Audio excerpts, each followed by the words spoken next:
This is episode 260 of the Rio Grande Foundation's Tipping Point, New Mexico. I'm Paul Gessing, president of the Rio Grande Foundation, New Mexico's free market think tank. You can find out more about the foundation at riograndefoundation.org. I am pleased to be joined this week by Dean Stansel. He is the lead author of the Fraser Institute's Economic Freedom of North America Index for 2020, which just came out a few weeks ago. And he is a professor at the Bridwell School at Southern Methodist University. Welcome to Tipping Point, New Mexico, Dean. Hi, Paul. Thanks for having me on. Yeah, and your index is one of the things that it's kind of a evergreen thing to talk about at the Rio Grande Foundation, because if you really had to sum up the Rio Grande Foundation in a simple statement, it would be, we work to bring economic freedom to New Mexico. So what you study is what we aim to do here in New Mexico. And before we get into North America, well, specifically the United States, it's worth noting a little bit about the scope of your index, and we'll get into what it measures, et cetera. But talk a little bit about how long this index has been going, maybe about the Fraser Institute, and what your role is as a professor at Southern Methodist University. Sure. Yeah. So Paul and your listeners, this started really about 35 years ago at the height of the Cold War. And we had all these people, all this data coming out of the Soviet Union saying how well the Soviet Union economy was doing. And Milton Friedman, Nobel Prize winner, and a bunch of other policy, think tank people and other Nobel economists and other economists got together and said, wouldn't it be nice if we had some sort of a numerical measure of the policy, kind of market friendliness of policies across the world, so that we could engage in statistical research to test these hypotheses, because the communists, basically the socialists, were saying, well, our way works better. And Friedman and others knew, well, that's not actually right. So it took them probably 5 years to get their heads wrapped around how this stuff is hard to measure. And of course it's tweaked over time, but eventually as you said, the Fraser Institute, a think tank up in Canada, Michael Walker at Fraser Institute was one of the lead driving forces behind this as well. They got in cooperation with think tanks around the globe and came up with the Economic Freedom of the World report. And they're basically looking at kind of Adam Smith's notion of the system of natural liberty. But anyhow, so that came out. The first one was in 1996, so it's been out quite a while now. And then so fast forward a few years after that, Paul, they said, well, look, policies vary within countries as well, right? So we could do a subnational version of this, where from Fraser's standpoint, they were thinking about how Alberta been a very market-friendly province, whereas all the others tend to be a lot worse in general. And of course, in the U.S., we have Texas and Florida amongst the four biggest states being having very different approach than New York and California.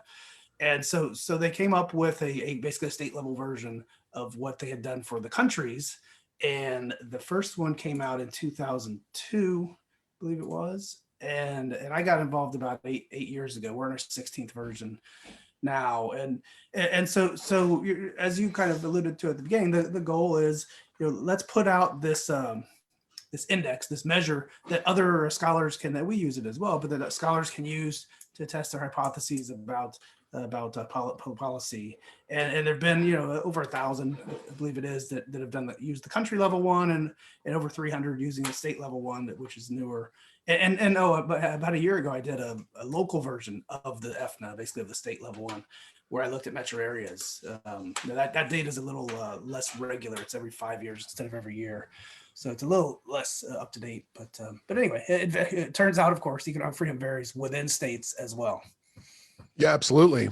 And rather than kind of going through each of the metrics that you use, let's talk about it from the international to the internal level, because it's intuitive to a lot of people who follow these issues that there's certain consistencies within nations.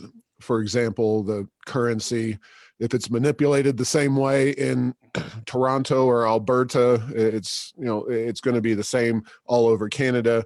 same with the United States, stable currency in New York, LA, as well as Albuquerque, New Mexico. But talk about some of the critical aspects that make up economic freedom, and then take us through those as they pertain to nations versus states.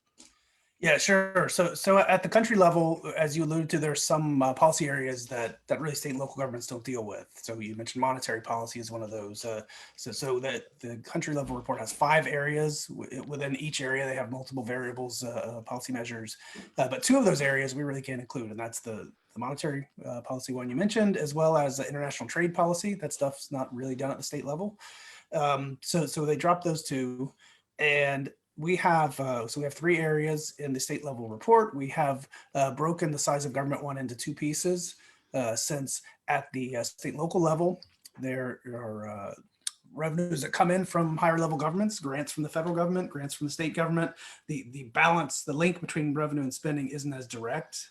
In other words, some states get a lot more from the feds than others, and that allows them to spend more.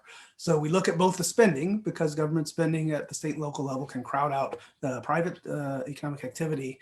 But we also look at the taxes, because taxes within that individual state make a difference, because they really reflect the cost of doing business in many ways for businesses, and then just the cost of living there in terms of individual taxes for residents. So we look at spending, we look at taxes, and all of these, we're looking at them as a percentage of income, so that we can compare across states that have different income levels. For example, if you've got a tax burden of $8,000 a year per person, well, that $8,000 is worth a lot more to someone in a poor state like Mississippi than to someone in a rich state like New Jersey or New York or Connecticut. And so measuring it as a percent of income allows us to capture that the actual burden on individuals' incomes from an activity. So we do that with taxes, we do that with spending. On the tax side, by the way, we add in a tax rate variable. We believe that income taxes are the most harmful of all to economic activity. They're essentially a penalty on productive activity. So we have, in addition to a revenue number, we have a top marginal income tax rate variable. We have a little matrix that factors it in with where that kicks in, like what dollar level. Anyhow, so the third area is labor market freedom, where we look at a couple measures of restrictions on labor markets, one of which, and I know we'll get into the results here in a minute, one of which that's important in New Mexico is government employment. We look at basically the number of government employees at the state and local level as a percentage of the statewide workforce. New Mexico does particularly poorly on that one. And we look at the minimum wage, and again, adjust it for income levels across states. So if I may jump in on, sure. You talk about taxes versus spending, and I don't know if you address that on the federal level, but obviously United States is running massive deficits. That would be something that those numbers don't always align if you're doing international comparisons. So maybe if you could talk about that briefly, but also I know that some of the metrics you include in your taxation measures don't necessarily include things like severance taxes and taxes on oil and gas. So they're at the state level and possibly in other states as well, and provinces and whatnot, including Mexican states. You have different numbers for your taxation and spending, because here in New Mexico, a lot of indexes find our tax burdens to be relatively low, but they do not account for the spending that's generated by the oil and gas industry, which in New Mexico, that accounts for up to 40% of our overall budget at the state level. So maybe we can talk about those nuanced items within your index before we move on. Yeah, absolutely. So starting with the first piece there on the federal level. So what they do in the country level one is they as Milton Friedman once said, the real burden of government is the spending, and in part because of exactly what you said. At the federal level, the ability to spend more than you bring in tax revenue that year kind of warps the calculus there. So yeah, they look at spending measures, and then they look at as we do, at a top marginal income tax rate. So the only tax thing in there is the income tax rate.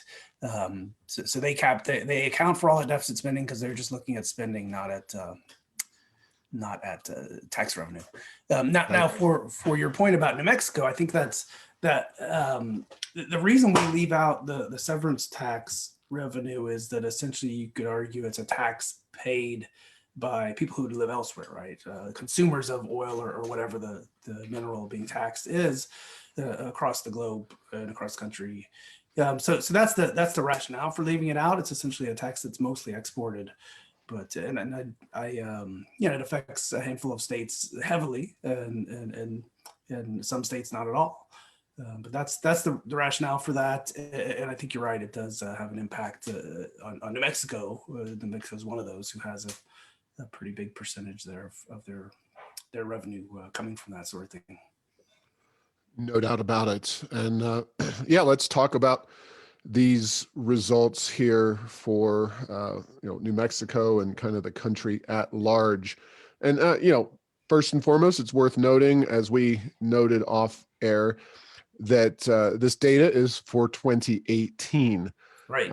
And you talked about lagging data, but that's pretty much you got to compile it all throughout 2020 or each given year, and the data just aren't available as quickly as you might like. So there's a bit of a lag here. You can talk about that. Yeah, briefly at least. I mean, look, I kind of feel like with the advent of new technologies, information technologies, that they ought to be doing a quicker job. And when I say they, granted, we're relying on the government for the data, the census. The U.S. Census Bureau does surveys of every state government every year. They survey local governments as well, and it takes time to get those back. I don't know if they're still doing paper surveys and having them mailed or not, but like I said, I think we ought to expect some increase in speed eventually. We haven't seen it yet. So yeah, it's always the data is always 2 years old. So in other words, the 2019 data has not yet been released, much less, of course, 2020. We're still in that year. That's reasonable,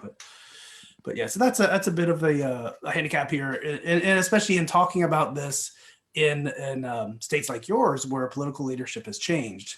Any idea that we're trying to tie this year's report to this whoever, I don't even remember what the change was, but the new governor, well, they weren't there when 2018 data was being put in place. So we can't give them credit or blame yet, but we can do that in a couple of years, perhaps, if we want to go that direction. No doubt about it. So, and that's relevant for New Mexico because the data we're about to discuss takes us to the end of the Republican administration of Susana Martinez. And, obviously a governor's only one part of the puzzle when it comes to implementing tax policies. But since then, so after this data for this year, so going into 2021 and beyond, we will be dealing with Michelle Lujan Grisham and her administration, which has been unified under Democratic rule and will definitely, I think, make our results rather worse. Of course, 2 years hence, you'll be looking at COVID impacted data, and I think that could really throw some chaos into the mix. But we'll just start with a disclaimer that this data is from 2018, which means it's the year, last year of Governor Susana Martinez's administration. So while New Mexico does not perform particularly well, I believe that we will see even worse results in 2021 and 2022 and beyond. As long as we're dealing with this current administration in New Mexico, it's really bad news. But yeah, so let's go through the report. So who were some of the best and some of the worst in economic freedom in the index that you put together? Sure. So right up there at the top, almost every year is New Hampshire. New Hampshire was number one, and then we had followed by Florida, Virginia, Texas, Tennessee, South Dakota, Georgia, Indiana, Oklahoma, and Idaho rounds out the top 10. So two of your neighbors, Texas and Oklahoma, are right up there in the top 10. The bottom 10, starting with 50th first, is New York. New York has been in last place for, I've lost count how many years, but I think I've been involved 8 years. I think every year I've been involved with this. West Virginia is right there next, and then Alaska, which has a peculiar fiscal system, as you're probably aware, comes in at 48th, California 47th, Vermont, Hawaii, Oregon, Rhode Island, New Mexico 42nd, and then Mississippi is 41st. So your neighboring states, by the way, I was looking at the map before we got on here, are all doing pretty well. I mentioned Texas and Oklahoma, but I don't know. Do you guys consider Utah a neighbor? I know you're kind of corners. We certainly include them, Yeah. and Okay. they obviously are a very prosperous state with a lot of dynamism in their economy. But Sure. So, yeah, as you know, we really stick out here as a sore thumb. I'm going to flash this in front of the cameras, oh, good. Yeah. but for folks that follow the foundation, I've already posted one post at errorsoфenchantment.com detailing some of the results. You can find the link, just Google Fraser Institute, Economic Freedom in North America. Something like that will get you this paper and all the information therein. But yeah, I question this maybe at some point. We have a regular meeting this year. It was unfortunately canceled, but you get together all the folks that really use this index. And I was noting for the group that I don't think there's any state in the country that sticks out quite so much in terms of being surrounded by among the most economically free states and being in that lowest quartile. Whereas, economic freedom does tend to have a regional flair, regional difference to it. And states that, are in the Northeast have a lower bar than those in the Southwest. But here we are in New Mexico. We are by far and away the least economically free in our region.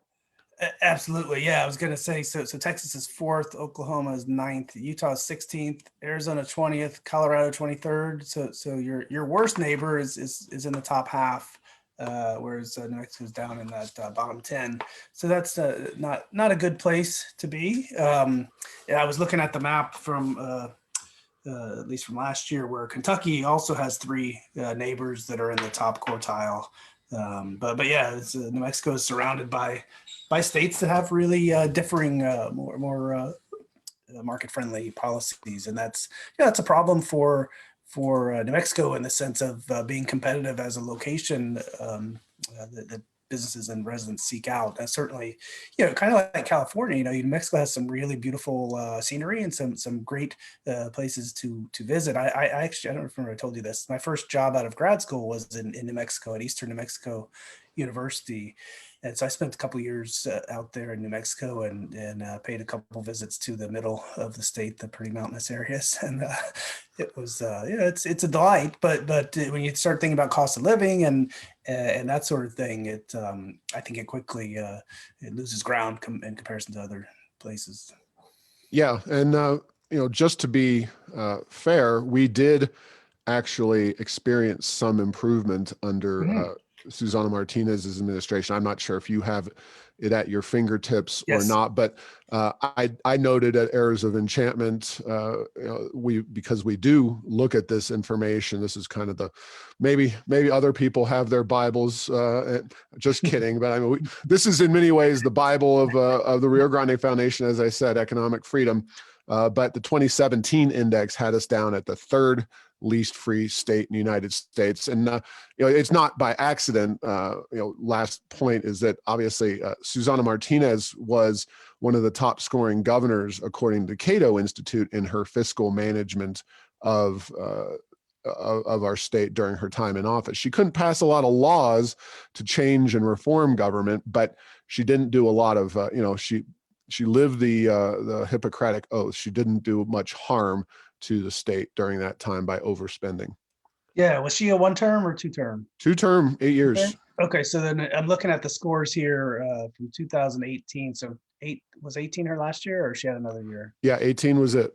Okay. So then I go back 5.37 in the latest report. I go back 8 years, they had a 4.75. So that's a pretty big jump. It's a 10-point scale for those who, I didn't go into great detail earlier, but so they moved from 4.75 to 5.37. The rank for 42nd, maybe, it doesn't sound great, but they haven't been that highly ranked since, I want to say 2010, it looks like. Some of these numbers change from year to year as the data always gets revised the next year. from the Census Bureau. But anyway, it's been it's been worse, and it could be worse. But it gives you plenty of kind of ammunition for policy reforms. The thing, I don't know if you want to go into this yet, but the thing I mentioned earlier about the size of your bureaucracy, it's New Mexico ranks 49th on that variable, where we're just counting state and local employees and dividing by the total statewide employment, and it's about 14% of workers work for state or local government. And Well, yeah, before we do that, and I definitely want to talk about that. Talk about the problems and what especially impacts these lowest performers, the bottom quartile, because you had some fascinating data in there in this report, and I don't have it off the top of my head. I know I put it in the blog post because it was so compelling. Now, the really interesting or weird thing is that in terms of like personal incomes, as I recall, there was actually very little difference, or even the second quartile. So the not the most free group, but the second most free group actually did the best on average personal incomes, very comparable to the very top performers. But when you start to get down into the negative areas, the worst quartile in economic freedom, you really see a drop in personal incomes. And New Mexico, of course, is widely known as one of the poorest states in the country, right up there with Mississippi, which is in that group as well. So talk about how economic freedom actually impacts your real world life. This is all very nice theory, but what does it do for me or not do for me? Sure. So I mean, it's hard to really draw a causal link there, although we think that they're related. But certainly, just looking at the correlations here, what we do every year is we have a little table, the chart that you were referring to, where we break the states into four groups. The four colors on the cover that I think you held up earlier, and then we look at their levels of income. We look at the growth of income for the groups by level of freedom. And so, yeah, what we found this year was that in the least free states, and this is looking at the whole continent. So we can't look at absolute dollar value of income, because the Mexican states are very poor, and it would just skew everything. So we look at both the economic freedom score and the per capita income level as a percent of the national average, so that we're not getting skewed by Mexico being so much poorer than the other two. But anyhow, in the least free group, it's they're about 8% below average.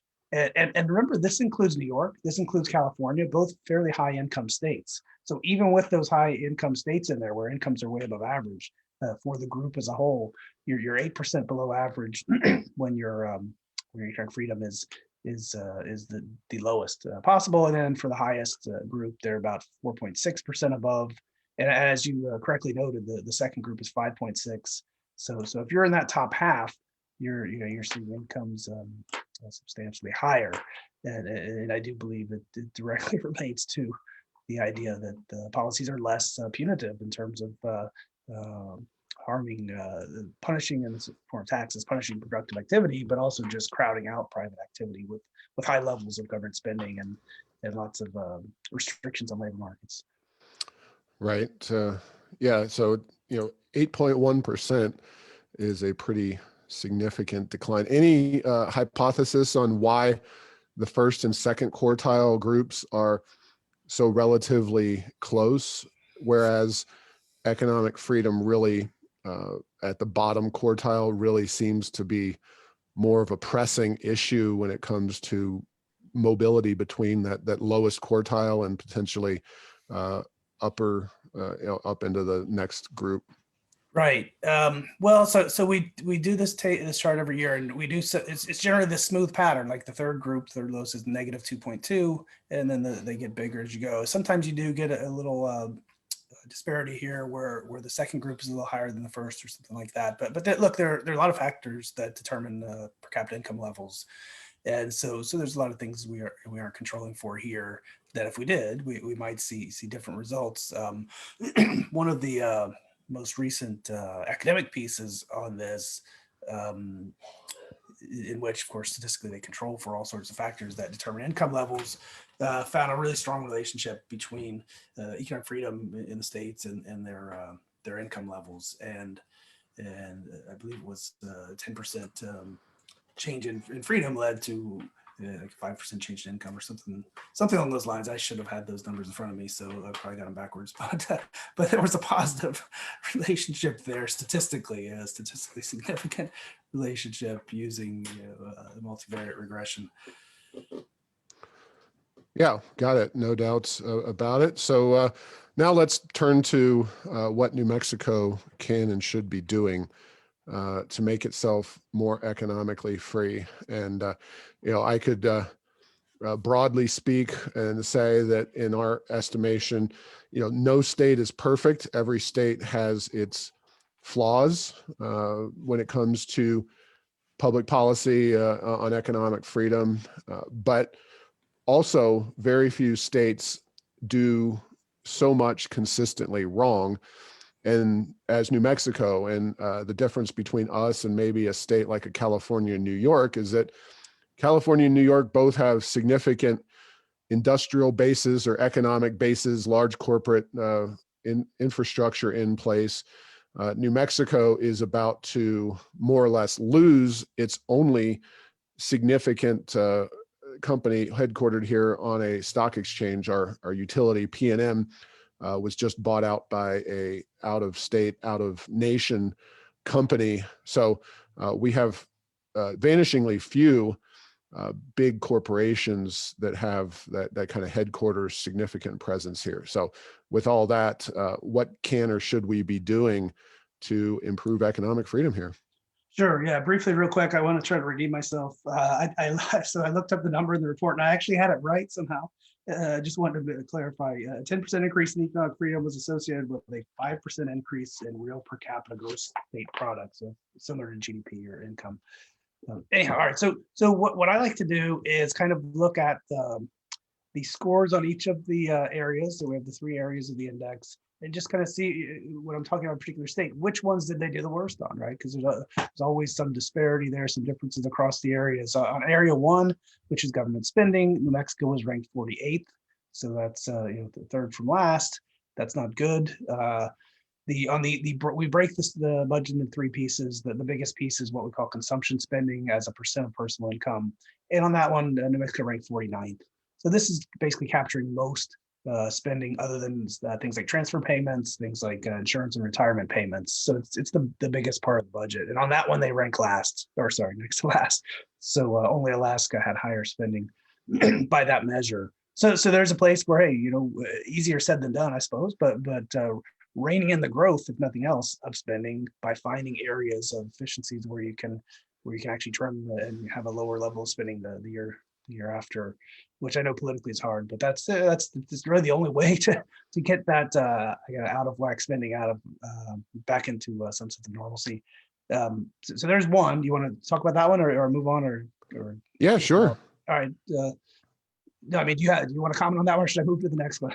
Oh, well, yeah, New Mexico's size of government, size of bureaucracy. I mean, we have a philosophical problem in this state, and that too many people think that government is the answer to everything. Mm-hmm. And unfortunately, that is fueled, pardon the pun, by the oil and gas industry, which, while doing so much for our state and providing resources and jobs, and we're the 3rd largest producing state in the country when it comes to oil, the fact is that like so many political basket cases across the world, oil money is kind of easy come, easy go to the political establishment, and it's often used for nefarious political ends, and doesn't really require much in the way of strong legal or economic policies. It's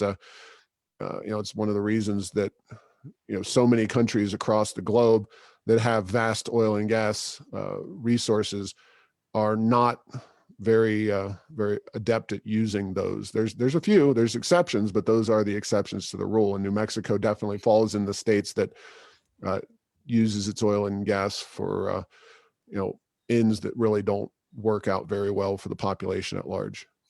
Makes sense. Makes sense. The other area that really jumps out from looking at the various variables is, as I said earlier, the bureaucracy one. And that kind of ties in with the spending, because ultimately the more uh, government employees you have, the more tax revenue you need to pay their salaries and benefits. So New Mexico ranks 49th on this one, and for having a 14.3% share of employment that goes to state and local government workers. So that's an area where, again, you trim, you find ways to trim the size of the bureaucracy. You find ways to operate differently, to not, as you said, trust government to have to do everything for us. You've got to find, just go through that budget line by line and find places where, well, maybe we shouldn't be doing this, or maybe we shouldn't be doing it this way. And there are ways we can do it with fewer workers. Now that's, logically that maybe makes sense to most of your listeners at least, but politically, I know that's not the easiest thing. And especially in a state that is so heavily Democratic. Not to be partisan, I'm a libertarian. I'm not a Republican, so I can say that, I guess. But nevertheless, I think that's the challenge: is how do you shrink government to a more reasonable size, and thereby allow yourself to have tax burdens that are, once you incorporate the oil revenue, that are more reasonable, and an environment in general that's more friendly to businesses relocating there. Well, and I guess I'll ask this question right now, because your index will soon be tremendously impacted by COVID-19 and the way that has changed economies tremendously. Now, I'm not telling you, Dean, anything you don't already know, but obviously, in a time when you have a crisis situation, when revenues drop, I mean, heck, oil was temporarily below zero. It's still down in terms of prices. You hear all across the state and the country about, people not using as much because they're not going out on the roads. People aren't flying. Just the whole situation is not very good in that industry. Not to mention in New Mexico, we've been very heavily impacted by the governors shutting down our economy. So with all of that said, of course, those would be great recipes for huge drops in government spending and government employment. We'd be seeing, everything but the deck chairs being thrown out of the Titanic, so to speak. But, with all the federal stimulus money flowing in, that is going to prop up a lot of what government's doing. So, we don't have too much time in the podcast, and I definitely wanted to make sure that question is in there. So with, sure. With this discussion taking place at this point in the podcast, I figured this is the time to talk about it. So, just broadly speaking, but also within the scope of your index, talk about this, how you see this shaping up. So at the state level, certainly there have been huge impacts on revenue, but not, remember, we look at state and local combined. The local level, well, property taxes have pretty well remained stable in most places. So for state and local combined, the impact is smaller than people might think. And even at the state level, as we get farther and farther along in the year, some of those revenue impacts have started to be offset. And thirdly, because all of our fiscal variables have, a dollar value at the top for revenue or spending, and it's a ratio of personal income at the bottom. Well, personal income has been impacted as well, and maybe even more so than the revenue and spending. So what we might see is, rather than actual declines in revenue, but when we look at the revenue share of income, we may see increases. And I do think there's going to perhaps be more variance across states with how this has impacted them, because there's been variance in how the policies that have impacted them. My colleague, Michael Cox here at the Bridwell Institute, put together some numbers on job losses. And he said he had the economic freedom broken down in 5 groups. And in the most free group had job loss of, and this was through June, it's something put together over the summer, had 7.3% in terms of job loss. And the lowest freedom group had about 12% in terms of job loss. And then let's see, the other thing I saw the other day. So there's a COVID misery index that the John Locke Foundation put together where they combine death rate and job loss rate, I think it was. So here I just took that and went least free, most free, et cetera. In the most free group, in the least free group, their misery index was about 25% higher than those in the most free group. States that had lower economic freedom had more deaths and more job losses. So in that sense, those states who have had the most market-friendly policies are better positioned to come out of this pandemic when it finally ends in good shape economically, because they've taken less damage in most cases, but they're also just in a position where they can be more nimble with their policies, and individual entrepreneurs can be more nimble because they're less restricted by excessive government regulations and spending and tax burdens. So I think that it will be interesting over the see how all of this shakes out, but we've certainly continued to see migration out of states like California and New York and Illinois into states like Texas and Florida and Arizona and others. And I don't think that's going to slow down. And in fact, it seems like it may have sped up this year. So I'm going to put you on the spot then here. With, I can speak for New Mexico and for the Rio Grande Foundation. Early on, we took this COVID lockdown threat as a very serious obstacle to economic freedom. Part of it, the first thing that kind of got our spidey senses tingling, if you will, was, back in March and early April, when really we didn't have many ideas of what exactly to expect out of this whole situation. The governor labeled businesses either essential or non-essential. And that was kind of anathema to us at the Rio Grande Foundation, because the idea of government officials deeming some businesses in the benighted class and some as, just, oh, well, throw them away, was never really something that we took to. Is there going to be consideration? I realize you have, I guess, 2 years before this 2022 index comes out, I guess, 2 years. So would there be any consideration of using some COVID related shutdown data? Because, just speaking from New Mexico, which I'm actually went to your John Locke, not your index, but it's johnlocke.org. It's a fellow state think tank. And I looked at our, kind of comparing New Mexico and its COVID misery index. And surprisingly, we're not quite as high as I would have thought, but I'm pretty miserable with the whole thing. So count me in the upper level.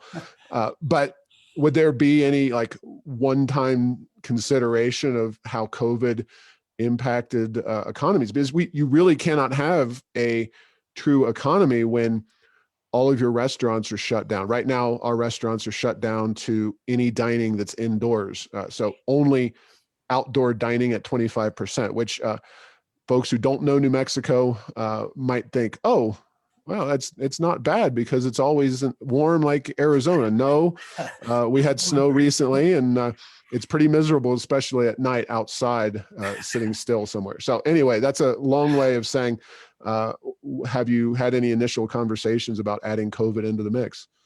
Not really, and I'm not really quite sure how we do it. I will tell you this: that anytime there's data available, you've got crazy academics like me who are going to take that data and run with it. And so you've got people already doing things, looking at economic freedom and COVID outcomes of all sorts. I don't really trust the COVID data that much, just from all the disparities I've heard about across different states, measuring it differently, counting deaths as COVID deaths, even if it wasn't the cause of death. I mean, it's just really messy data, and so I don't really trust it that much. But I don't know how we'd incorporate it. So the honest answer is no, we haven't. We know we have a year and a half or so before we start ramping up on that report, and then we'll see. Any suggestions? I don't know. Maybe you could just toss the COVID misery index in there or at least the economic lockdown aspect of it, because the misery index at johnlocke.org, it includes lives lost, which is a very relevant issue, obviously, but it Absolutely. doesn't really have much to do with economic freedom. But the jobs lost and the restrictions, could be Yeah, I mean, it's looking basically at. a self-induced recession. We hit the pause button and perhaps clumsily and sloppily and could have done better. Your discussion about the businesses brought up, Hayek's Friedrich Hayek's idea of the knowledge problem. The idea that people can look that up if they want, but that the knowledge needed to run a socialist economy is not available. You can put together the best and brightest, but the knowledge is dispersed across the whole society, and the determination of essential and non-essential that brought that to mind for me. I think that we need to be more trusting of individual initiative and the ability of people to make good decisions on their own without having to pass a law to mandate something. I think we open up a lot of opportunities for malfeasance when we say we're going to put in place a law that requires that you wear a certain piece of fabric. And don't get me wrong, I think wearing a mask is an excellent idea health-wise. I just think making it a law really creates a problem, because now you have law enforcement with one more reason to stop you and detain you. And that can go awry, of course, as we've seen in videos over the last 6 months or so. So that's kind of where I stand on that. I think that some of these restrictions are excessive, and people were already kind of doing these good behaviors before there was a law. And there are certain people, as you know, Paul, we all know people like this who, because it's a law, are not going to do it, right? And Right. so it may be a good idea, but once you have the government mandate behind it, some people are going to rebel just because that's their personality. Whereas I think most people are sensible, and even without the law, are going to protect their own health. Well, you don't have to convince me of our governor and the knowledge problem. We'll just leave that there, because I don't think I need to expand much upon it. But those in New Mexico will definitely know of what I speak. And we have just a couple minutes left here. Is there anything that you wanted to make sure that potential readers or folks listening to this podcast are aware of in terms of the index itself? And by readers, I mean people who go online and look at this index and explore the results. Sure. The only thing we hadn't really talked about was the minimum wage. And for our report, since it's 2 years lagged, it was only $9. And in fact, I guess it's still $9. Or no, it's $9 now, but it's scheduled to rise, right? Isn't it scheduled to rise to $10.50 on New Year's, and Right. it'll go up a few bucks each year for the next few years. Although I read comments from a sitting state senator, Mimi Stewart, who says that she wants to further increase the minimum wage. So yeah, I'm sure that'll hit us in our results. I expect that by the time a year or two from now rolls around, we will be on a one-way elevator ride down. Maybe not one way. Hopefully it's not one way, but we will definitely be going down.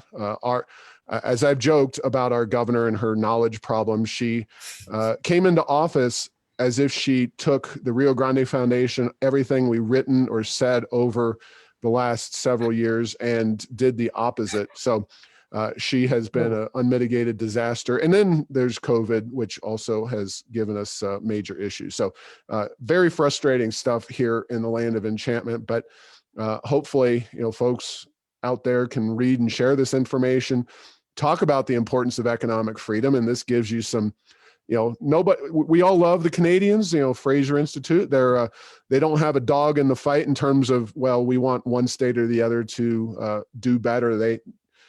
I know you're not Canadian, but the Institute is more or less an unknown quantity here south of the border. Right. And so nobody assumes, that maybe like Cato or Heritage, they're going to say, oh, well, we got to give Texas a really good score. You got to give another state a score that's really good. So with that, I appreciate your time here on Tipping Point, New Mexico. So thank you, Dean. And again, just give the URL. Freetheworld.com will get you to an interactive website where you can get both the state level report we've talked about mostly, and as well as the country level report. And it's got a handy map that you can do various things with. It's lots of bells and whistles. And you can get the data there in the report itself. Yeah, and I'll put a plug in for the Free the World index. This is there's a number of indices at the international level, and the Fraser Institute is one of the very best. And United States is ranked 6th, just edging out the Canucks, Canadians at 9. I don't think Canuck is a slur. I don't know. Went up to school close to the border, and we always joked about our friendly Canucks to the north, and they've got a hockey team named after that. So anyway, all right. Well, thank you, Dean, and thanks for listening to this week's show. Make sure to get the latest edition of Tipping Point New Mexico by subscribing to Apple Podcasts, Stitcher, and Spotify. You can post or comment on this and other episode on Facebook and Twitter, and tell Google Home to play Tipping Point New Mexico. Thanks to Path 3 Marketing for producing this show.